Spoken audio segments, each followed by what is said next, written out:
تو میں تو یہ سوال اٹھانے میں حق بجانب ہوں نا کہ یہ جو 6 جج صاحبان ہیں ان کی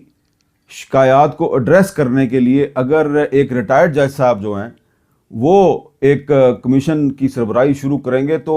کیا وہ ان جج صاحبان کو انصاف دے پائیں گے؟ تو میرا آج جو سوال ہے وہ یہ ہے کہ یہ جو کمیشن ہے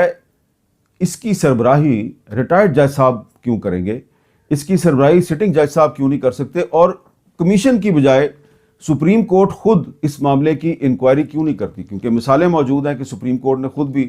اس قسم کے واقعات پہ سو موٹو ایکشن لیا، از خود کارروائی کی.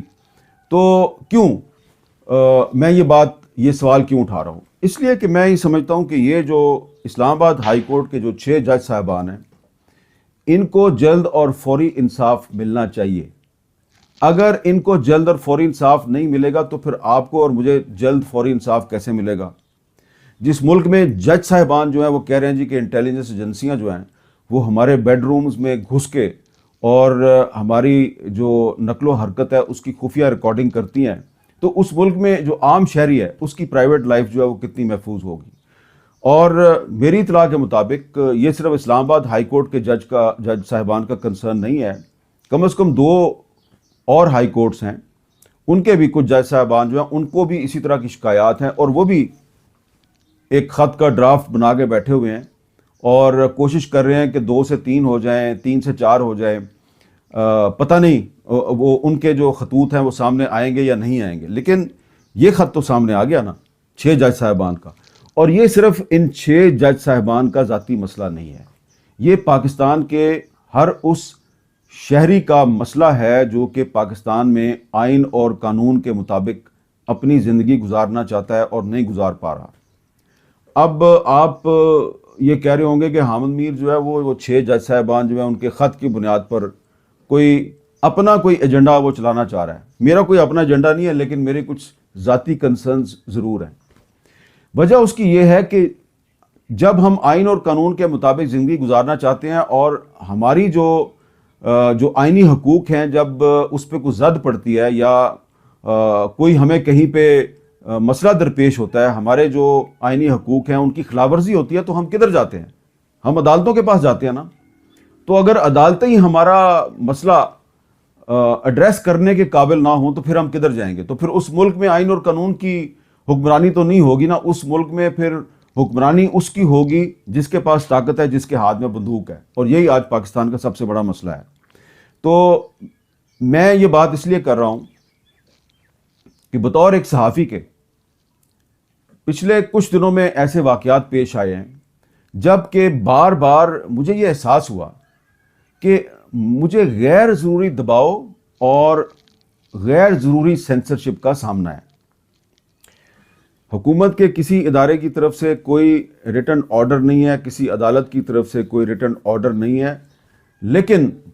مجھے اور میرے جو دیگر ساتھی ہیں جو مختلف ٹی وی چینلز پہ بیٹھے ہوئے ہیں، جو مختلف اخبارات میں بیٹھے ہوئے ہیں، ہمیں جناب کہیں نہ کہیں سے یہ پیغام آ جاتا ہے، یہ حکم نامہ آ جاتا ہے کہ آپ نے یہ جو واقعہ ہے اس میں یہ لفظ اس طرح نہیں بولنا، یہ لفظ آپ نے اس طرح بولنا ہے. مثال کے طور پہ پچھلے دنوں بشام میں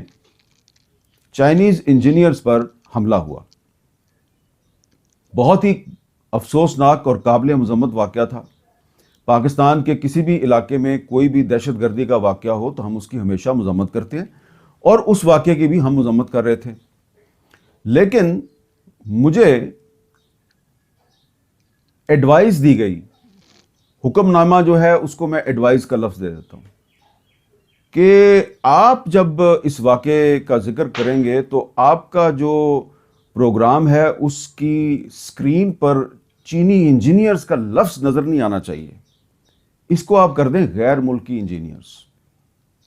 میں نے کہا بھائی ملک کا وزیر اعظم جو ہے اس دہشت گردی کے واقعے کے بعد چینی سفارت خانے میں گیا، اظہار افسوس کیا. ملک کا وزیر داخلہ جو ہے اس واقعے کے بعد چینی سفارت خانے گیا، اس نے افسوس کیا. اور ٹی وی چینلز پر خبریں چل گئی ہیں، پوری دنیا میں سب کو پتہ ہے کہ چینی انجینئرز پر حملہ ہو گیا. لیکن آپ مجھے کہہ رہے ہیں کہ جناب نہیں، آپ نے یہ چینی انجینئرز کا لفظ استعمال نہیں کرنا. اس سے جو ہے ملک میں جو ہے وہ سراسیمگی پھیلتی ہے، افراتفری پھیلتی ہے، اور آپ جیسے لوگ جو ہیں وہ ملک میں انسٹیبلٹی پھیلا رہے ہیں۔ اب حملہ تو ہم نے نہیں کیا۔ آپ نے ویڈیو ملاحظہ فرمائی، ویڈیو میں آپ نے جیسے دیکھا کہ احمد میر صاحب جو ہیں وہ فرما رہے ہیں کہ جی اسٹیبلشمنٹ اور عدلیہ کا جو ہے آپس میں یہ جو ملاپ، وہ لفظ انہوں نے گڑھ جوڑ تو نہیں استعمال کیا، لیکن انہوں نے ایک کولیبریشن کی بات کی ہے کہ جس وقت عدلیہ یا اسٹیبلشمنٹ کو عدلیہ کی ضرورت پڑتی ہے تو پھر وہ اپنی مرضی کے کچھ لوگ عدلیہ میں فٹ کرتے ہیں، اور اگر ڈائریکٹ اگر ان کی کوئی بات نہیں مانتا تو پھر وہ اسی طرح جس طرح یہ 6 ججز کے ساتھ ہوا ہے، ان کے بیڈ رومز میں وہ کچھ آلات لگا دیتے ہیں، کوئی باتھ روم میں لگا دیتے ہیں، کوئی جو ہے وہ ان کے کوئی قریبی جو عزیز و اقارب ہیں ان کو اٹھا کر لے جاتے ہیں، ان کو کرنٹ لگائے جاتے ہیں وغیرہ وغیرہ، تاکہ وہ ان کے قابو میں آ سکیں۔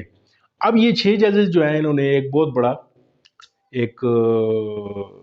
موو کی ہے، ایک بہت بڑا جرأت کا مظاہرہ کرتے ہوئے انہوں نے جو ہے وہ سپریم جوڈیشل کونسل جو ان کا اپنا ادارہ ہے اس کو خط لکھا ہے کہ جی آپ ہمیں یہ بتائیں کہ ہمارے کوڈ آف کنڈکٹ میں یہ چیزیں نہیں لکھی ہوئی کہ ہمیں اس طرح سے کوئی چیزیں ہو رہی ہیں تو ہم اس کا کس طرح ریئیکٹ کس طرح کریں۔ تو پھر اب جو ہے وہ انہوں نے اب سپریم جوڈیشل کونسل کے جو چیئرمین صاحب ہیں وہ اپنے قاضی عیسیٰ صاحب ہیں، اور قاضی عیسیٰ صاحب کو آپ جانتے ہیں کہ وہ اسٹیبلشمنٹ کے اور نواز شریف کے کتنے نزدیک ہیں، کتنے ان کی بات سنتے ہیں۔ یعنی یہاں پہ آئین و قانون اور وغیرہ وغیرہ یہ ساری چیزیں جو ہیں یہ صرف کتابی باتیں ہیں، باقی قاضی صاحب اوپر بیٹھے ہوئے پورا سسٹم جو ہے انہوں نے بنایا ہوا ہے۔ اسٹیبلشمنٹ نے قاضی صاحب کو اپنے اعتماد میں لیا ہوا ہے، اور قاضی صاحب جو ہے وہ اسٹیبلشمنٹ کی باتیں سن کے پھر آگے جو ہے وہ جس طریقے سے انہوں نے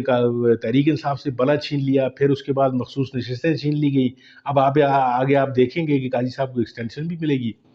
اور پھر آگے تحریک انصاف کے لیے کیا کیا معاملات بنیں گے یہ آنے والا وقت بتائے گا۔ ناظرین کرام، آپ مجھے یہ بتائیے گا ضرور کہ آپ کو میری یہ ویڈیو کیسی لگی۔ اگر آپ کو اچھی لگی ہے تو اس کو لائک کیجئے، میرے چینل کو سبسکرائب کیجئے۔ ملتے ہیں آپ کے ساتھ کسی اور موضوع، کسی اور ویڈیو میں، تب تک کے لیے اللہ حافظ۔